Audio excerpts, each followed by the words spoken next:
And welcome to this week's LendingCon 2025 podcast for everything investment and development and hospitality related. I'm your host, Dan. And I'm Jim. We're thrilled to be your guide to the LendingCon world. Last year's event at the Rosa Center was a huge success. We plan to get an even bigger and better event this year. You'll still get to see financial investment and hospitality experts, as well as more individual breakout sessions. That's right. LendingCon 2025 is for seasoned investors and those just looking to get started on their way to their financial dreams. We're going to be covering the latest trends, strategies, and innovations, as well as introducing new and vibrant companies. You will not want to miss any episode. So stay tuned for all of our upcoming episodes and don't miss out. Like and subscribe to our podcast to reserve your spot at LendingCon.com.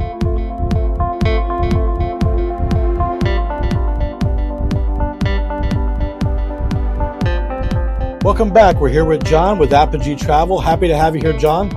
Appreciate it. Thank you very much. Yeah, good afternoon, everyone. I'm glad you guys are all here with us as well, and we're excited to have you here with us, John. I know it's been a adventure that you've been on from where you started to where you are now, and I think you had a little bit of background in Navy SEAL and training. So tell me about how you went from being a Navy SEAL officer into the hospitality and now into the creation of Apogee Travel. No, appreciate it. And thank you for the opportunity, guys. Love being here.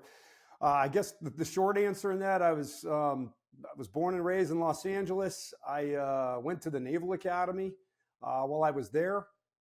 Barely graduated, failed calculus three semesters in a row. So I learned really quickly that I was not the astronaut type at all in any way, shape, or form. But I spent like 3.5 years as being designated as unsatisfactory, which definitely increases one's self or semblance of tenacity. Anyhow, I was fortunate enough to get picked for one of the 16 at the time SEAL billets. I ended up going out to what's called BUDS training in Coronado, California, was the class leader for BUDS class 218.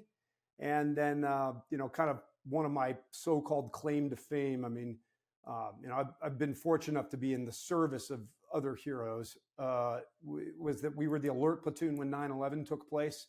So my platoon was deployed in extremis right after 9/11, and we were one of the first SEAL platoons in Afghanistan right after 9/11. So that was certainly an interesting time to be there. I mean, notwithstanding the fact that there were fewer active duty personnel in Afghanistan during that time than there were in Salt Lake City for the Winter Olympic Games. So it was certainly interesting right there. As far as transitioning into the hospitality space, that really kind of came about in a roundabout sort of way. When I left active duty, the first company I started, a physical security company, one of our clients was a self-made billionaire, one of the largest hoteliers in Las Vegas. And in 2009, what I did, I started a charity to help with severely wounded veterans and to kind of help them navigate them throughout the rest of their lives, find jobs and everything. This one particular veteran was going to be involved in NASCAR. And, as a small charity, it was my first introduction into how ridiculously high room prices are in Las Vegas during NASCAR race week. So I went to this particular client of mine and I asked him if it was possible if this one veteran might be able to stay at his hotel during race week. And this very famous hotelier responded. He's a big supporter of veterans, right away said, absolutely, no problem whatsoever, happy to do it. And then he asked me a question and said, he said, John, is your charity a 501c3? And I responded that it was. And soon thereafter, he actually secured like one of the apartments at the hotel, which is one of those rooms, right? Like in the movies, that's, $5,000 a night during the night. Palatial. Yeah, right. One of those guys. That's what it is. And it was at that point in time, I should have just graciously walked away and said, thank you. But I just had the itch to ask the question. And I said, hey, look, I just have to know, are you getting some type of a benefit from this? And his response was almost verbatim, look, we're the 5th largest hotel in the world with over 4,700 rooms. That room is not likely to be occupied tonight or even during that race week. But because you're a 501c3, I get the full fair market value tax deduction of the hotel room. So it was from that was really where kind of the flashpoint development of Apogee came into place. Great. Well, that's quite a journey you took in a short period of time. That's very nice. So, and on behalf of LendingCon, and I'm sure Dan, thank you for your service to our country. I grew up as a military brat, traveled the world as an Air Force brat, so I'm familiar with the life from a dependent standpoint, at least. So, but again, thank you for your service to our country. Well, I would respond with this. I have done more than a few and not as much as a whole lot. And we are, I'm personally very grateful. I would say it's a symbiotic relationship. I mean, I don't think that there's any better job, at least for me, between the ages of 20 and 30 something. It did not exist. I'm very grateful for the fact that there are people like yourselves that are back stateside that are creating value and culture and jobs that make it worth something to go up and sign to fight for, so to speak. Right. Yeah. Okay, so with Apogee Travel, who do you typically target? You talked about the number 5 largest hotel in the world, but who are you targeting as far as a hotel segment, and what benefit do they receive by participating with you? Well, absolutely. So to just give a quick background on exactly what Apogee is, we were able to ultimately create, basically an algorithm where if a hotel is showing availability, but if a hotel is showing availability, presumably it wants that hotel room filled, right? And what they could do is they can set aside a very small portion. It's not even set aside. They can allow us access to a certain number of rooms to allow for what are called impact stays. And an impact stay is a stay that's 2 nights or longer. And the value for the second night goes to any charity that is selected by the hotel guest. It's actually split 50-50. So 50% of it goes to any charity selected by the hotel guest. The other 50% goes to the charity selected by the hotel. And typically they pick something in their local area, right, to support or something to that effect. Now, by doing this, a hotel gets to fill an unoccupied room. They get to support 2 charities. They get the full fair market value tax deduction for that room that also existed that particular night. And, frankly, it's also statistically, it's a net new guest. It's a vacant room. Somebody who chooses to go and stay at your hotel because they were incentivized and inspired, by being able to direct exactly what charity that portion of the stay goes to. But the real aggregate benefit for hotels is that's really just, it's a lure. It's an interest piece for consumers. But our commission rate is fixed at 8%, which is below the standard 10% IATA code, and ranges anywhere from 30 to 80% cheaper than what existing OTAs are. So that's really the consideration that comes into play. We'd like to partner with any hotel that wants a fixed commission rate, that is 30 to 70% cheaper, that wants to increase their revenue, increase their profitability, and all while accruing significant tax benefits and supporting legitimate 501c3 charities along the way. We have existing partners are just fantastic. Whether it's the Hilton branded Cloudland Resort, at Macklemore in Georgia, or whether it's the independent Portola Hotel and Spa in Monterey, California. We've got hundreds of partner hotels already, representing 11 different brands across 16 different states right now. So the second night goes to charity. So essentially, every second night that's part of that state benefits 2 separate charities, one that the hotel picks and one that the guest picks. So here's what we ask is this: when there is availability, a hotel will allow Apogee to book what is called an impact stay. An impact stay means that, and we only request 2 rooms per night when there is availability. All right. So point being is that somebody needs an impact stay must be 2 nights or longer, right? So we're primarily talking about leisure travelers here, right? And the value of the second night of the stay. So if we just say it's $100 ADR, right? That $100 gets split into 2, where $50 goes to whatever charity the guest selects, And again, there's over 1 million 501c3s in the United States, which is fascinating, right? I mean, it ranges from, the American Red Cross on one end of the spectrum to, one's local kids soccer club or the church or whatever it might be. But the guest gets to select where $50 of that goes to, and the other $50 goes to whatever charity the hotel has pre-selected. And many of our hotel partners actually allow their own employees to select what charity that should be. And again, it's typically something in their local area. But again, so while that $100 goes to those two charities, the hotel itself gets the $100 tax deduction for that particular night. But they also get any of the revenue at only an 8% commission for the first night or the third, fourth, fifth nights of whatever that particular stay is.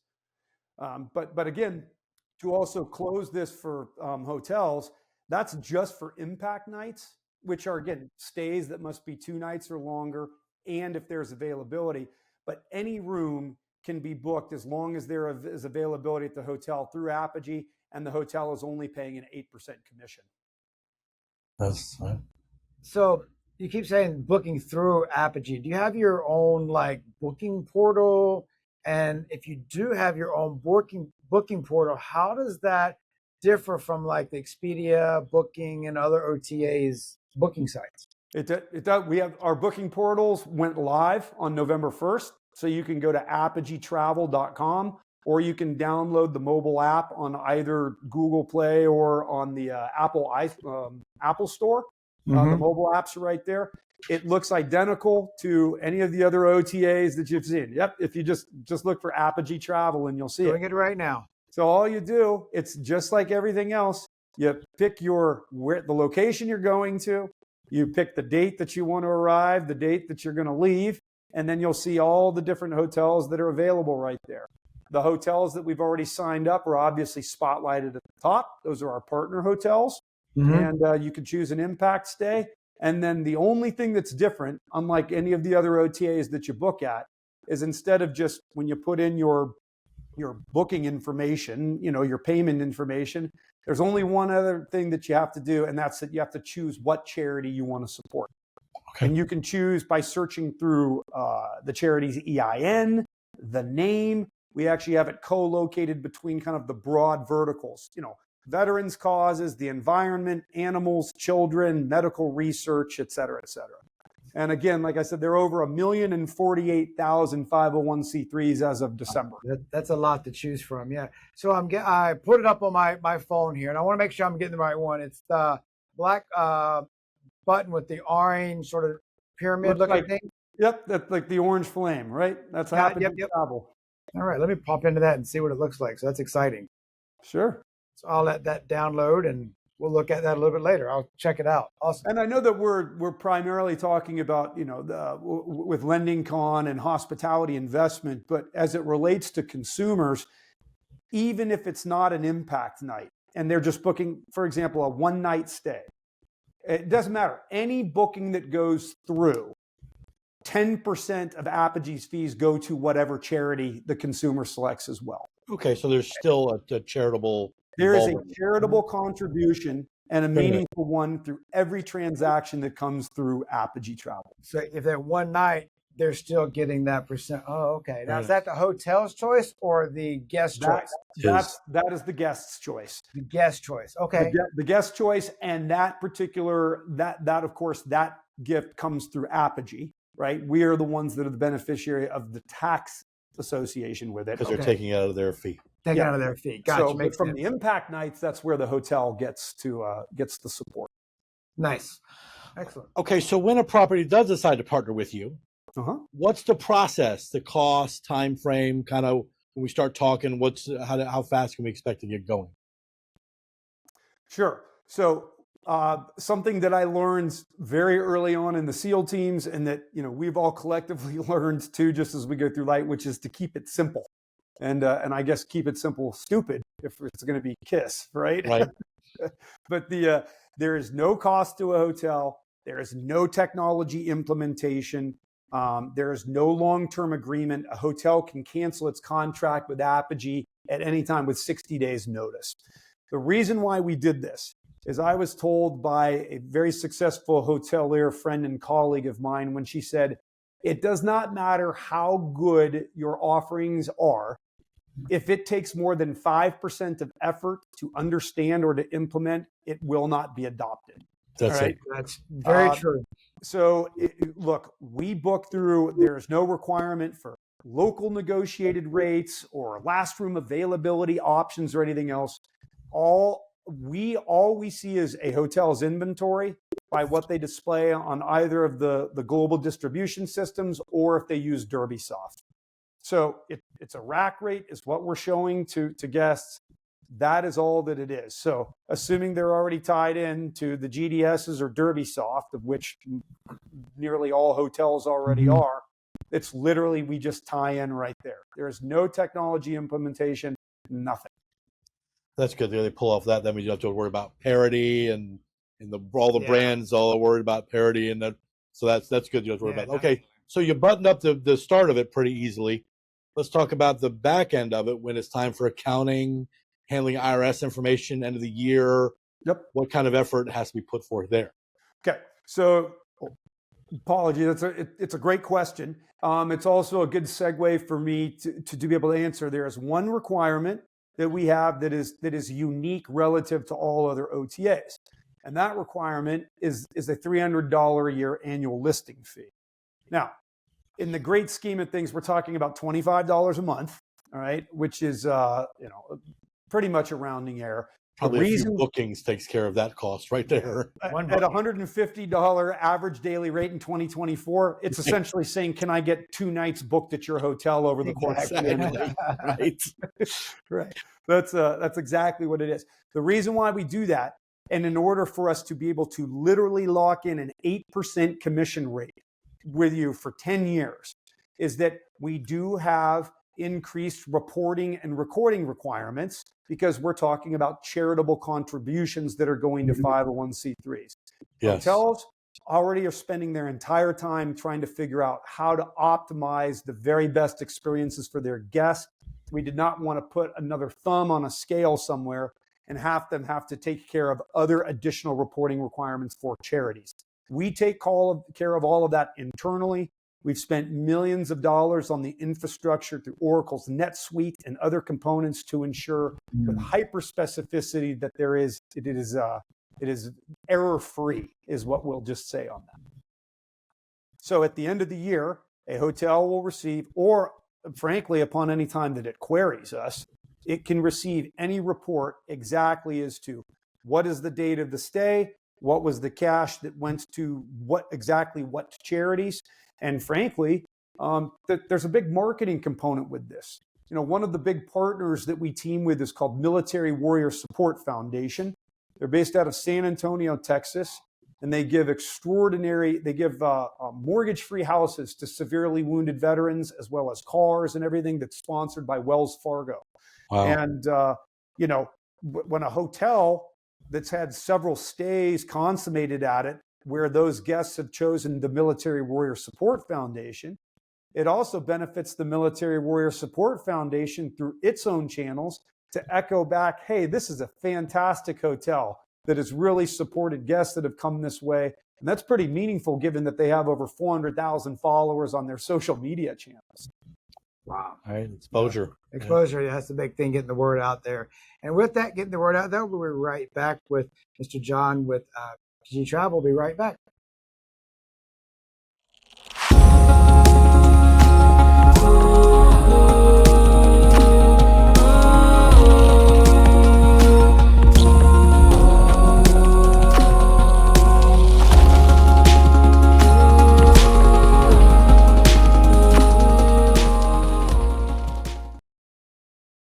Hey, welcome back to the LendingCon 2025 podcast. We're still talking to Mr. John from Apogee Travel, and we were just talking about charities and the contributions that charities get from bookings and how they are all set up with that. So that being, we were talking about that, John, we left off, we were just getting into how being part of the charity-driven booking platform, what are some of the charities that you work with, and what has their feedback been? I know you're talking one about just before we went to break, but what are some of the other charities and what are some of the feedback that they've been getting from that? So, I mean, it would be difficult for me to go through all of the charities that are Obviously. currently in line with us right now. I would say it sounds like a plug, but go to apogeetravel.com and click on the charity link piece, and you can see them all right there. And even search for your own local charity, like whether it's a local, church, or whether it's a sports foundation, a high school group, or whatever else it might be. As long as they are a bona fide 501c3 as recognized by the IRS, they are accessible and they can be the beneficiaries of your hotel stay. Gotcha. And as you can see, the ApogeeTravel.com website is on the screen at this time. So being with the charity, you said you're always signing up new people. Yes. If let's say I live from Orlando and I've got a local charity that I benefit, but it's not on your list, do I just call you and say, hey, contact them, or do they contact you? How would a charity, how would a charity join Sure. the list? So it's a great question. The charity doesn't have to join our list because we pull right from the IRS's Charity Toolkit website. So, which they update about every 6 weeks or so, depending on the efficiency of the IRS, whatever that means. And what that does is that's where literally you pull a list. So there are 1,048,053 501c3s as of December 31st. So if it is a 501c3, like you said with your example in Orlando, it will be on that list. It actually needs to be on that list for us to even be able to represent it, because that's the way. What you don't want, some folks own this. A charitable organization is not necessarily a nonprofit organization, right? I mean, the NFL is a nonprofit. So is IKEA, like for what it's worth. Those are not charitable organizations, right? So the 501c3 designator is real key. If there is a charity, for example, like you said, that there's one in Orlando, and for some reason they are not seeing themselves on our particular list, they can just reach out to us directly at charity@apogeetravel.com. We will go every once in a while. There's an EIN confusion, or sometimes there can be a charity that is domiciled, that operates out of, say, Orlando, Florida, but it might be a Delaware corporation that's actually instituted in Indiana or something. So there can be a crossover. So that's good to know, because then if you're already on the list, like you said, they don't have to go find it. I can just punch it into the Apogee Travel website and be like, I wanted to go to this company. You guys will then figure it out if it's on there or not. And then theoretically, it sounds like I could be a charitable organization and get a contribution and be like, who is Apogee Travel, right? I mean, is that? So admittedly, more often since our launch on 1 November, that's exactly how it's occurred. I'm sure, yeah.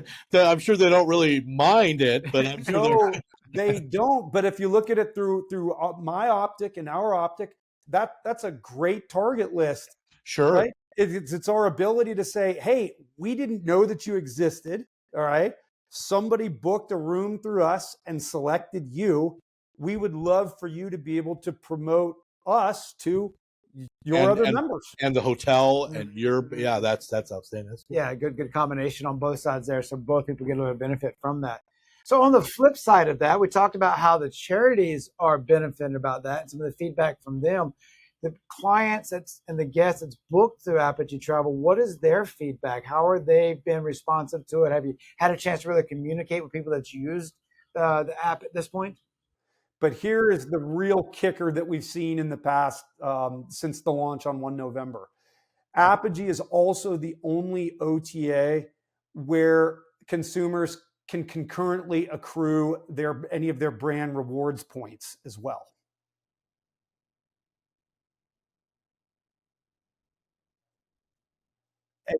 Any of them, whether it's Choice, Best Western, Bonvoy, the Hyatt, you name them. In fact, when you go in and you create an account at Apogee, where you put in your name and your billing address and all this type of stuff, there are two other pieces in there. You put in any of your brand rewards programs. I think there's 16 different programs that exist right now in the United.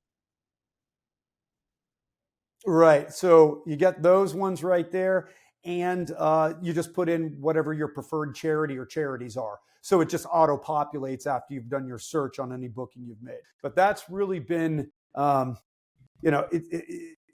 that's been the big kicker for this, is folks saying it's generally the same price. I get to pay, I get to choose exactly what charity a portion of my stay goes to, but I also can concurrently accrue my brand rewards points programs. It's a done deal right there. Right. Because they're booking a hotel room anyway, might as well just go ahead and give back while booking. I mean, being very easily an active hotel operator, and guests who book through an OTA portal, and can you put my number on here? And you look at them and say, I sure can, and you will gladly receive the benefits. You'll get the extended checkout and so on and so forth, but you can't get your points because you paid them and they paid, so having that is definitely a big plus. It is, and that's the reason, that's a big deal, because the vast majority of points come through actually what you're paying for the room itself. It's not the other operated departments. I mean, if you book through, an Expedia platform, I can apply my rewards points, but I'm only going to get, the 20 points for the Coke that I buy or whatever else. Correct. It's it's been a very, very big deal. And along those lines then, because I mean, being a hotel operator, you have to know that a room is sitting vacant is a marketable deal. I want to fill that room for whatever reason. So when you do encounter hotels that are kickback on it about, I don't want to give it at the discount, with a second night, kind of how do you combat that with them? Because from a hotel operator standpoint, if I'm going to rent it, it allows me then to leverage my hotel now better, because I now have more occupancy and I can leverage it on the other end. Are you able to get into discussions and help educate any hoteliers about the benefits of that and how that long-term can really benefit you? Yeah, it's a great question. Absolutely. And I'll explain to you in two things. First of all, I don't think that any hotelier, well, maybe a couple, but there's not a hotelier that I have not spoken to that is not incredibly savvy, right, about their particular industry. Admittedly, I think a great deal of their initial consternation is derived from how poorly they've been treated by OTAs in the past 15 years.